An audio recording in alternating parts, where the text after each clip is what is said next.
বিধায়ক ডক্টর লাহিড়ীর কথার উপরে দাঁড়িয়ে ভারতীয় জনতা পার্টি পরিষদীয় দলের পক্ষ থেকে আপনাদের সামনে আজকে স্পিকার সাহেবের যে আচরণ মাননীয় বিরোধী দলনেতার প্রতি, যা এর আগেও বারবার পরিলক্ষিত হয়েছে, এই প্রতিহিংসামূলক আচরণ আজকের দিনে দাঁড়িয়ে আমরা বারবার করে বলে থাকি যে বিধানসভা হচ্ছে বিরোধীদের।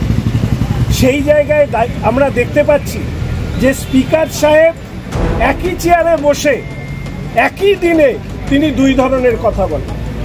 আপনাদের মনে আছে মাননীয় বিরোধী দলনেতা গতকাল বিধানসভার অভ্যন্তরে থাকা বিধায়করা তারা সবার বাইরে দাঁড়িয়ে ফিরহাদ হাকিম সাহেব তিনি প্রধানমন্ত্রীকে কাপুরুষের সঙ্গে তুলনা করেন।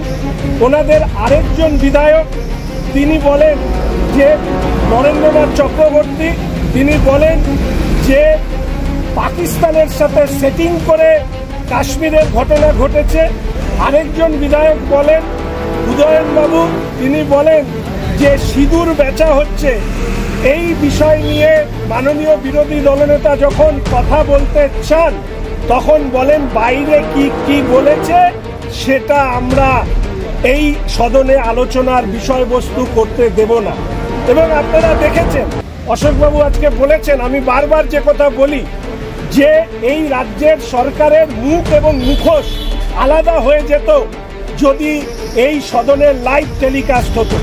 গতকাল মাননীয় বিরোধী দলনেতা তিনি যা বলেছেন আজকে আমরা আপনাদের সামনে আবার বলছি, উনি যা বাইরে দাঁড়িয়ে বলেছেন যা বলেছেন ঠিক বলেছেন।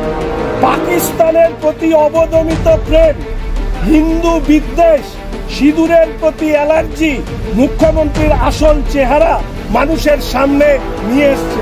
চেয়ারম্যান যে ভাষায় পুলিশের ওপরে তাদের পরিবারকে নিয়ে মা বউ তাদেরকে আক্রমণ করেছে, সেই ভাষা আমরা অন্তত বলতে পারবো না। মুখ্যমন্ত্রীর স্নেহভাজন, মুখ্যমন্ত্রীর ঘনিষ্ঠ অনুব্রত বাবু শুধু আইসি নয়, পুলিশের ডিজি রাজীব কুমারকে যে ভাষায় নির্দেশ দিয়েছেন, আমার ধারণা পুলিশের ডিজি রাজীব কুমার তিনি নিজের মেরুদণ্ড কালীঘাট বা ক্যামাস্ট্রিতে জমা দিয়ে এসছেন। পুলিশের পোশাক পরেও ওনাদের যে পোশাক সেই পোশাক পশ্চিমবঙ্গের মানুষ দেখতে পাচ্ছে না। ফলে আমরা অনুব্রত এসআরটিএর চেয়ারম্যান তার গ্রেপ্তারের দাবি জানিয়ে আমাদের মহিলারা অ্যাডজর্নমেন্ট মোশন এনেছিলেন, সেই অ্যাডজর্নমেন্ট মোশন পর্যন্ত করতে দেওয়া হয়নি।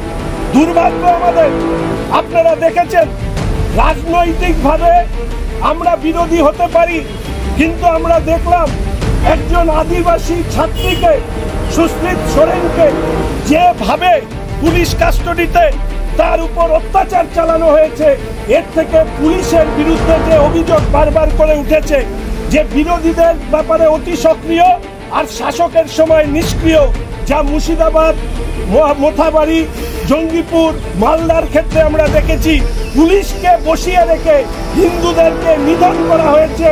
হরগোবিন্দ দাস, চন্দন দাসকে কুপিয়ে হত্যা করা হয়েছে।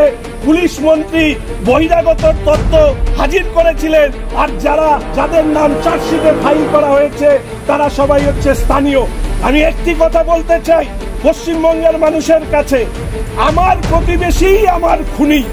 আজকে যারা খুন করেছে হরগোবিন্দ দাস, চন্দন দাসকে, তারা ছিল তারই প্রতিবেশী। তাদের বাড়িতে আসা যাওয়া ছিল। যেখানে প্রতিবেশীরা খুনি হচ্ছে সেখানে বারবার করে একটা কথা মাথায় রাখতে হবে, এই সরকার হিন্দু বিরোধী, হিন্দুদের অস্তিত্বকে নিশ্চিহ্ন করার জন্য রাজ্যের মুখ্যমন্ত্রী পুলিশ প্রশাসন এবং দলকে ব্যবহার করছেন। ফলে সমস্ত হিন্দু এবং পশ্চিমবঙ্গের গণতান্ত্রিক মানুষকে ঐক্যবদ্ধ হতে হবে, নাহলে সামগ্রিকভাবে পশ্চিমবঙ্গের বিপদ। এটা আমরা পরিষদীয় দলের পক্ষ থেকে আপনাদের সামনে রাখলাম। এবার প্রশ্ন থাকলে করতে পারেন।